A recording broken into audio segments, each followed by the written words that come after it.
Hey everyone, and welcome to this explainer.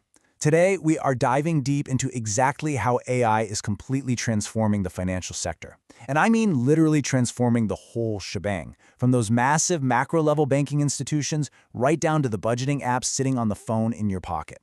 The capabilities we're seeing today are just incredible, but they also bring a whole new host of hidden vulnerabilities along for the ride. So we're going to unpack the science, the data, and the behavioral psychology behind how we interact with our money in the age of artificial intelligence. Let's get into it. All right, let's take a quick look at our roadmap.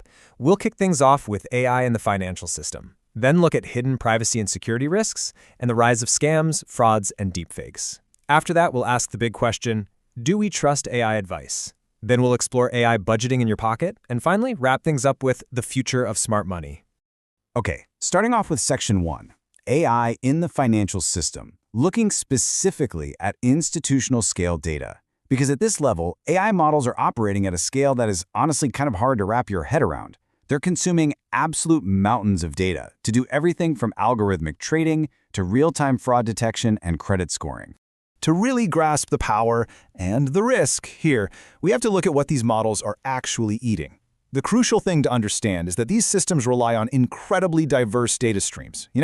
We aren't just talking about structured transaction histories anymore, like your basic credit score or account balance. These models are gobbling up semi-structured data, like customer support logs, entirely unstructured data, like scanned documents, and even human biometrics. We're talking voice and facial recognition data. Now, this creates immense business value. Absolutely, but it also opens up unprecedented vulnerabilities if that massive, diverse data lake ever gets siloed, fragmented, or corrupted. Which brings us right to Section 2, hidden privacy and security risks and the hidden system flaws inside them. Because when an AI has the keys to the castle and access to absolutely everything in that data lake, keeping it secure becomes a monumental, almost impossible challenge.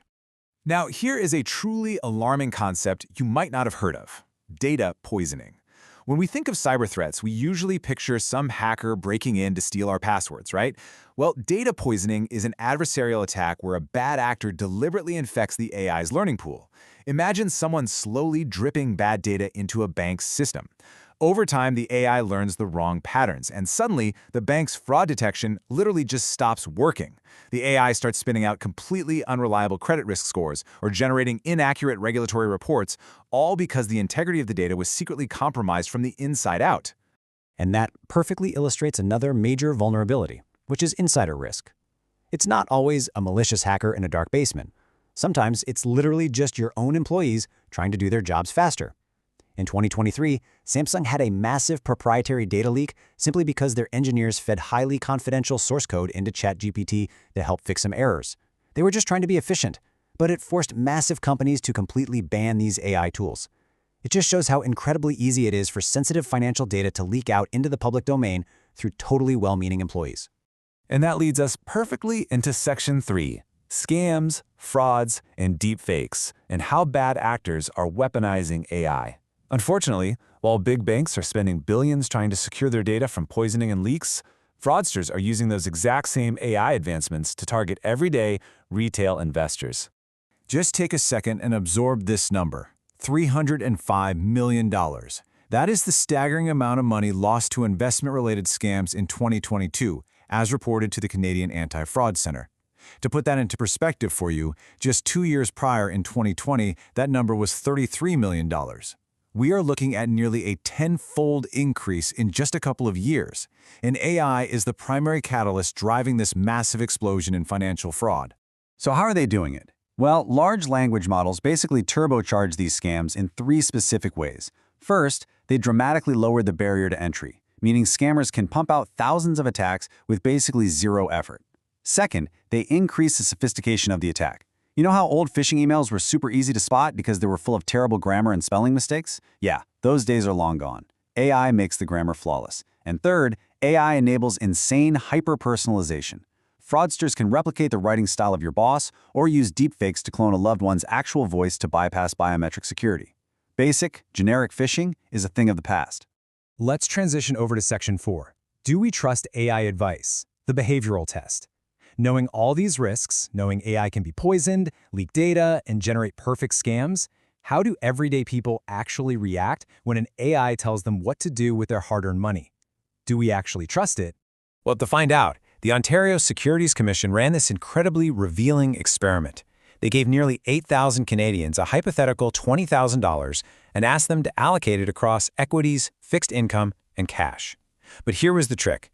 They deliberately gave the participants an unsound investment suggestion, advice that clearly went against accepted financial principles for their risk profile. Half the group received this terrible advice from a human advisor named Alex, and the other half received it from an AI tool named Kai. They basically wanted to see who investors would follow more blindly, the flawed human or the flawed machine. But wait, they also introduced a third, highly realistic option into the mix, a blended advisor. This was a human financial services provider who is openly and explicitly using an AI tool to support and generate their recommendation. And the big reveal is absolutely fascinating. People actually followed the blended advice the closest. Participants who got the suggestion from the human using AI source deviated nearly 9% less than those who got advice from just the human. Essentially, they trusted the human-AI hybrid the absolute most. There was barely any difference in trust between the purely human and purely AI advice, which is wild to think about.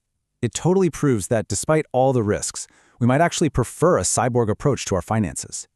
We want the empathy and accountability of a real human, but backed up by the raw data-crunching brainpower of a machine. But there was a wild twist in this experiment. Regardless of whether the advice was sound or unsound, and totally regardless of whether it came from a human, an AI, or a blend of both, participants showed a massive behavioral bias. They stubbornly allocated about 20% of their portfolios to cash. Even though they were explicitly told this was a non-interest earning account, they just wanted a huge chunk sitting in cash. It highlights this phenomenon known as extreme aversion bias. Basically, no matter how smart the AI is or how trusted the human is, human psychology and our deep-rooted financial habits can completely override logical investment advice. Moving right along to Section 5, AI budgeting in your pocket and the apps to actually learn. Now that we know we fundamentally trust a blended AI approach, let's zoom all the way down from that macro investing level into the micro level. Let's talk about how AI is reshaping the everyday budgeting apps right there on your smartphone. So the budgeting app market has completely shifted. The older generation of apps were honestly just glorified spreadsheets. You manually entered data, they reactively tracked where your money went, and let's be real, you usually blew past your static limits by like day 12. But the 2026 generation of AI apps operate completely differently. They don't just look backward, they use predictive cash flow to forecast exactly where your money will go weeks before it even happens. They use adaptive categorization that actually learns when you correct it, and they give you personalized insights. Like, it might warn you that your electricity bill always spikes in August, so you can adjust your budget in July. It's a total game changer. Looking at the landscape right now, let's do a quick lightning round of the top tools out there. First up, you have Knexo. This one removes friction entirely by letting you just text your expenses via WhatsApp, and it uses gamification to keep you hooked. Next is Monarch Money, which is incredible for deep account aggregation, if you want that ultimate high-level dashboard view. Then there's Copilot Money, a beautifully designed iOS app that is just stellar at hunting down those forgotten subscriptions. UNAB still holds strong as the gold standard for strict, zero-based manual budgeting, though it leans a bit lighter on the AI side. And finally, Rocket Money, which actually leverages AI to pick up the phone and actively negotiate your bills for you. The key takeaway here isn't just downloading another app, it's finding one that uses genuine machine learning to fix the exact friction points that made you quit budgeting in the past.